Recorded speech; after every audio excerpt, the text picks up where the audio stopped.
les quiero preguntar dos cositas para abrir, casi por un sí y un no, por este tiempo que tenemos tan breve, tan acotado. Pero ¿qué opinan de esta idea, Marina? Por ejemplo, el traslado de la capital, puesto así o puesto más chiquito, claro, porque hay muchos escenarios posibles. Había generado mucha expectativa, fue una promesa de campaña y después un anuncio cuando asumió como presidente Alberto Fernández, esto de tener 24 capitales alternas.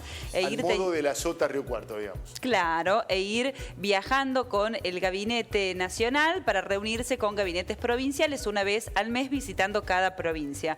Bueno, por supuesto eso generó mucha expectativa. Previamente hubo una propuesta, o dos en realidad, de mudar definitivamente la capital. Por ejemplo, lo decías, Pablo, el caso del expresidente Alfonsín, de instalarla definitivamente en Viedma. Bueno, esto que se había anunciado como una medida y que uno entiende que quedó interrumpido por la pandemia, creo que genera mucha expectativa y que es muy importante por el hecho de todo el movimiento económico que genera, pero además el contacto, la proximidad geográfica de los funcionarios con todo el territorio nacional. Me parece que le da otra perspectiva de las cosas. Hoy el presidente en Monteros dijo, cuando llegué me recibieron con carteles que decían necesito trabajo. Yo sé que ustedes necesitan trabajo, pero digo, estar cerca, esa proximidad, el poder viajar con los funcionarios al lugar te da otra dimensión del escenario.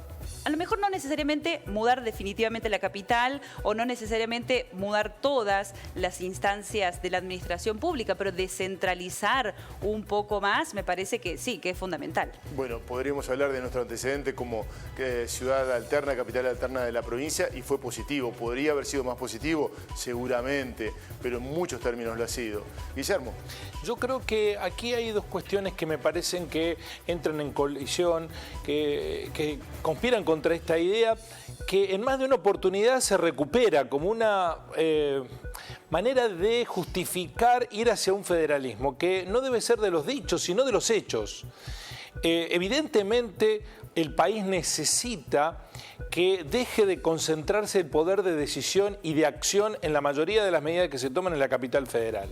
Y eso implica una descentralización administrativa del poder real de nuestro país, pero una descentralización administrativa que no solamente beneficie a un lugar, yendo con todas las funciones a determinado punto. En su momento se habló Viedma, también se mencionó Río Cuarto como posible lugar de instalación de esa capital federal, sino hacer un cambio cultural, pero que empiece con acciones concretas y no con diagnóstico. Hablando de edades, los que ya tenemos algunos años, desde hace por lo menos 40 años que se viene planteando esto, y pareciera que recurrentemente las urgencias que imponen las crisis económicas limitan esas ideas de cambiar la lógica de este país. Tal vez la lógica del país concentrado sea la que alimenta las crisis recurrentes de la economía, y federalizando la Argentina tal vez se consiga ir hacia un desarrollo de la Argentina y no un crecimiento solamente del país. De estos diagnósticos hemos escuchado muchas veces. Ojalá que dejen de hacerse y se plante concretamente acciones que permitan federalizar la Argentina. Bueno, Mariano, ¿tu opinión? Sí, yo coincido obviamente con la descentralización. Lo escuchaba Guillermo, el tema de las decisiones políticas, y mucho tiene que ver porque está absolutamente ligado a la descentralización económica del país. Yo creo que van absolutamente de la mano con las dependencias, con los ministerios, descentralizarlo. Yo coincido también en tener una mirada mucho más federal, no solamente trasladar todo hacia un lugar, sino, como bien decías, Pablo, por ahí, situaciones muy específicas, el de la minería, el de la agricultura. La agricultura está en la capital federal, como el de la minería, como tantos otros que uno no entiende mucho el motivo, y ese sería un muy buen lugar de descentralización. Ahora, lo que no estoy de acuerdo con este federalismo de llegar, desembarcar, sacarse fotos, anunciar, como lo hizo hoy en Tucumán, como ya lo ha hecho en otros lugares, y después a los 2 o 3 días seguir manejando todo desde Buenos Aires. Me parece que ese federalismo, esa proclama de federalismo no sirve. Más allá de alguna expectativa que se puede llegar a tener con la visita del presidente, me parece que queda en eso, en una visita presidencial con todo el comité, pero que no tiene ese espíritu federal que me parece que realmente es el que todos estamos buscando. Vamos a sumar a la mesa de diálogo a Carlos Gutiérrez, diputado nacional. Carlos, ¿cómo le va? Buenas noches, bienvenido. Bueno, buenas noches a todos quienes están allí en el piso. Bueno, un gusto saludarlo, Carlos. Tenemos otro tema en la agenda, pero lo quiero sumar a esta charla que tenemos por aquí en torno a las declaraciones del presidente de la Nación en Tucumán, que dijo: pienso todos los días en si la capital de Argentina no debiera estar en un lugar distinto a Buenos Aires. ¿Qué opina de esto? Y además, históricamente, no nos vamos a ir hasta Pavón y Caseros, aquellas batallas, pero del reclamo federal del país. Bueno, Pablo, la verdad que es lo que ustedes decían, es decir, esto como expresión retórica, ya realmente nosotros, quienes vivimos en el interior, estamos bastante cansados, ¿no? de esta retórica que después no se convierte, no se concreta en hechos.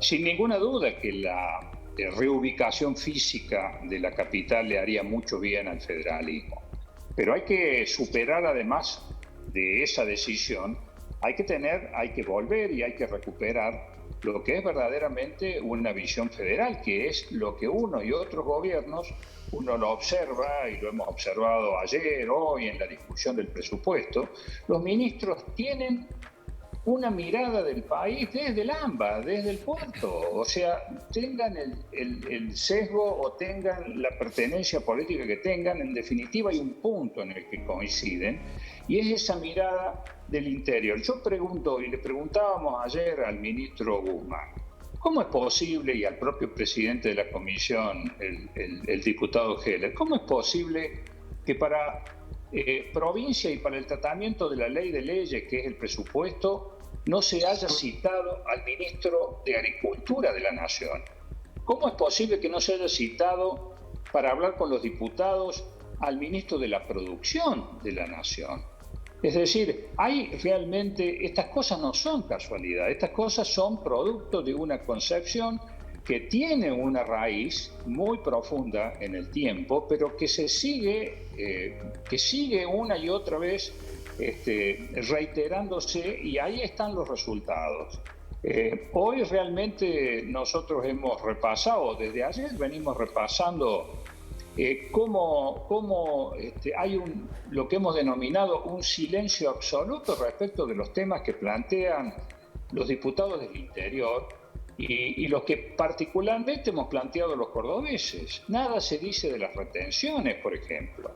Y este no era un eslogan, al menos para nosotros, de campaña. Es una expresión y es una ratificación de lo que nosotros pensamos de este mal impuesto, que su sustitución no debe de financiar, o su desaparición no debe de financiar el Estado Nacional. Pero sí hay impuestos muchísimo más inteligentes y más progresivos, como impuestos a las ganancias, que dejarían en manos de los productores y del interior muchísimos más recursos. Bueno, de esto nada se dice, al contrario, se insiste con un artículo que ya estaba en el anterior presupuesto, que tiene que ver con la potestad que el Ejecutivo Nacional tiene de aumentar las retenciones, ni hablar de empezar a hablar cómo se va reduciendo el tema de las retenciones.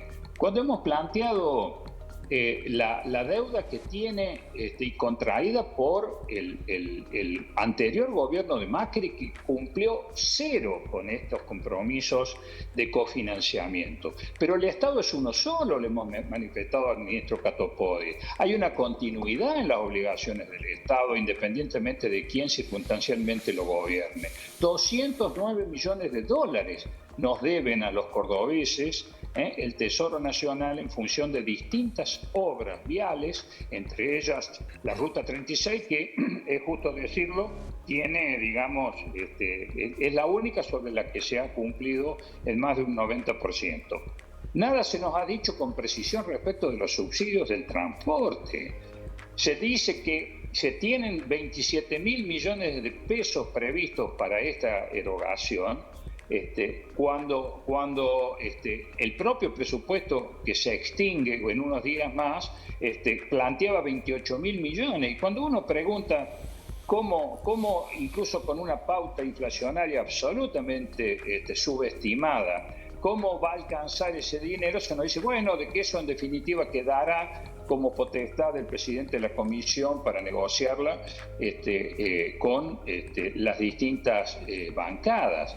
Realmente nada se nos ha dicho o se nos ha respondido con un silencio total a la pregunta al ministro Catopodis, ¿por qué AISA, es decir, quien maneja el servicio de cloacas y de saneamiento en el área metropolitana, cuenta con la asistencia de 170.000 millones de pesos en materia de subsidios, siendo de que sería hora de que el Estado Nacional se retire de esa empresa y esa empresa le corran la generalidad de la ley que nos corren a cualquier jurisdicción provincial o municipal donde estos servicios se prestan desde el municipio o desde la provincia. ¿Por qué desde el interior tenemos que pagar nosotros una tarifa que también le hemos pedido, dicho sea de paso, al ministro si era capaz de darnos la copia de una tarifa básica para nosotros estar comparándola con Córdoba? Por supuesto, silencio absoluto en esta cuestión.